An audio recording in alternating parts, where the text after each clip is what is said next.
Costanzo, consultor financiero y buen amigo de Mega Noticias. ¿Cómo estás, Mario? Paco, muy buenas noches. Un saludo a ti y a todo tu auditorio. Pues hablar de la inflación, hemos venido haciéndolo en las últimas semanas y no se detiene, no para. Y México no se ve bien. Efectivamente, mira, como lo señalas, la inflación no cede.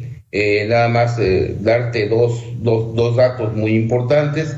Aún y cuando el gobierno está subsidiando el precio de la gasolina y este subsidio nos va a costar alrededor de 2 puntos del PIB, estamos hablando de casi 500,000 millones de pesos, pues el precio de la gasolina ha aumentado casi 6% en lo que va del año.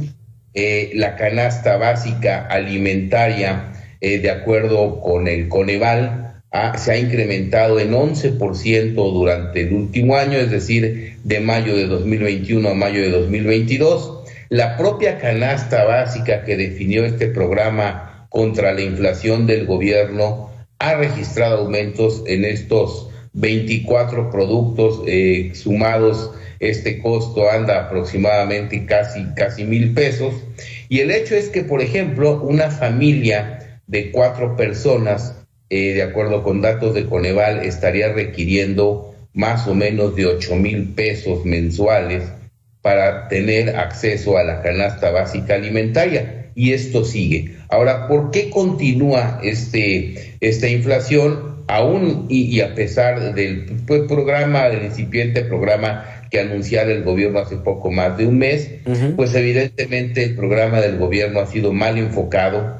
Creo que el problema que tiene México en este momento, además de la inflación y del crecimiento del precio de los alimentos a nivel mundial, pues es que México no produce y se ha rezagado muchísimo en la producción de alimentos. Esto viene y se explica también por un olvido presupuestario que el gobierno de Andrés Manuel ha tenido hacia el campo mexicano. Todos los programas de comercialización, todos los programas de fomento a la producción rural, pues fueron prácticamente sustituidos o abandonados. De hecho, uno de los grandes errores del programa que recientemente anunció el gobierno es que únicamente los apoyos están dirigidos básicamente al autoabasto. Y el autoabasto de los productores pues no alcanza para satisfacer la demanda. Que eso es lo que ha fallado, por lo que se ha criticado al programa de Andrés Manuel, de esta administración, y que la verdad es que no ha logrado bajar la inflación. Y como tú lo señalas, por el otro lado tenemos a las acciones que Banco de México tiene que llevar a cabo, y digo que tiene porque el objeto fundamental del Banco de México pues es combatir la inflación. Ese es el principal objeto.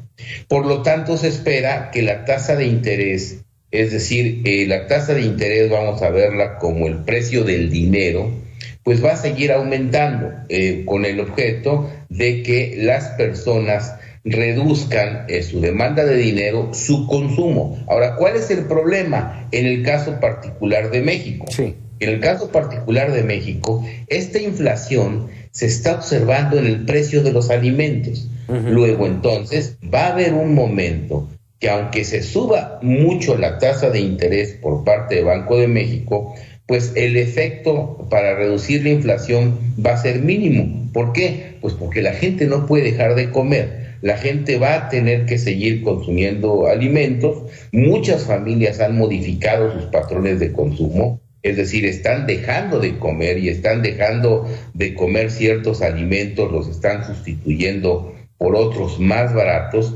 pero esto no es algo permanente. El hecho de que suba la tasa de interés Banco de México, pues puede generar incluso hasta que la economía crezca menos y caigamos en lo que ya estamos, en un círculo vicioso, ya muy cerca de esta inflación, porque la inflación sube, las proyecciones de crecimiento económico han ido a la baja, más o menos la encuesta de Citigroup, de Citibanamex, hoy revela que las especialistas están esperando una inflación de más o menos 7% para finales de año y un crecimiento apenas del 1.8. Oye, Mario, y además estamos hablando de que esto no estamos hablando de unos cuantos meses, estamos hablando de una situación larga en donde, a mi juicio, tanto en Estados Unidos y evidentemente en México, nos cuesta o les cuesta a las autoridades de gobierno aceptar que estamos ya, creo yo, metidos en un tema de recesión. Mira, desde luego que sí. De hecho, en Estados Unidos pues ya se da por un hecho que la recesión está en puerta. De hecho, se habla mucho que incluso en el caso de Estados Unidos para 2023 se alargará esta recesión con los consecuentes efectos para México. En México les cuesta aceptarlo, ya estamos en una estanflación. ¿Qué quiere decir una estanflación? Pues muy bajo crecimiento, con una inflación creciente o galopante. Las cifras del INEGI de actividad industrial, el índice de actividad económica, ya reflejan que la economía de México está cansada o se vuelve a cansar. ¿Qué quiere decir esto? Que el crecimiento apenas fue de 0.1% y desgraciadamente en cuanto avance o conforme avance el año, también vamos a resentir pues los efectos de la economía norteamericana. Cuando la economía norteamericana deja de crecer, pues es nuestro principal socio comercial y pues México sufre las consecuencias. Esto aunado pues al tema inflacionario y al tema, hay una cosa muy importante, a lo que el gobierno mexicano en materia económica está dejando de hacer. Hoy veíamos un dato que la inversión física del gobierno ha ido bajando, de las más bajas de los últimos años, yo te diría. Hay subejercicio de gasto, se reporta un subejercicio de gasto público de casi 100,000 millones de pesos al mes de abril. Es decir, no estamos haciendo nada para que la economía mexicana pues retome el camino del crecimiento, y aún así pues sigue la incertidumbre hacia la inversión privada. Entonces la economía mexicana está estancada. Oye, mencionabas hace un momento el tema de las gasolinas, este subsidio que ha llevado a que la gasolina se incremente en los últimos 12 meses el 6.81%, de acuerdo a algunas cosas que estuve buscando, y comparativamente con Estados Unidos, el incremento en Estados Unidos en el mismo lapso de tiempo son 48.7% de incremento. Es, vamos, casi el 40% más que en México. Así es, mira, con los costos para cada país, ¿no? En Estados Unidos no se ha, digamos, intervenido el precio de la gasolina, en México se está subsidiando, pero mira, como un ejemplo, si Estados Unidos hiciera lo mismo que hace México en materia de subsidio a la gasolina, el costo para los Estados Unidos, para sus finanzas públicas, sería del 0.18% del PIB, 0.18%. En el caso de México está costando 2% del PIB, es decir, mil veces más. Ahora, ese dinero que se está tomando de los excedentes petroleros, es decir, por un lado tenemos ingresos extraordinarios por una mayor venta del petróleo, pero por el otro lado los gastamos subsidiando la gasolina. Aquí es lo que se ha cuestionado mucho. ¿Por qué? Porque parte de estos recursos podrían estar enfocados precisamente a reactivar la producción en el campo.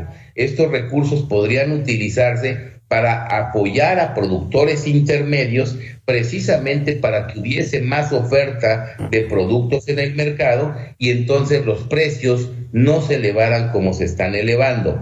Y pues creo que ese es uno de los errores que ha tenido el gobierno, el no focalizar bien estos subsidios, dar estos subsidios generalizados que, si bien han detenido el incremento en el precio de la gasolina parcialmente, no lo van a poder seguir deteniendo en la medida en que el precio del petróleo siga aumentando, y eso es fundamentalmente por el conflicto bélico, y entonces vamos a tener dinero bueno, vamos a llamarlo así, metido a proyectos malos, como ha sido una característica no solamente en este tema, sino en varios temas de esta administración, de la administración del presidente López Obrador, en donde pues los proyectos de todo tipo han fracasado, no digamos pues el tema de la inflación, en donde prácticamente pues ha fracasado este programa, y pues la población es la que está pagando. Las amas de casa no nos dejarán mentir, las cuentas en las tiendas de autoservicio, en los tianguis, en los mercados, se han duplicado. Una familia tiene que gastar el doble de lo que gastaba antes,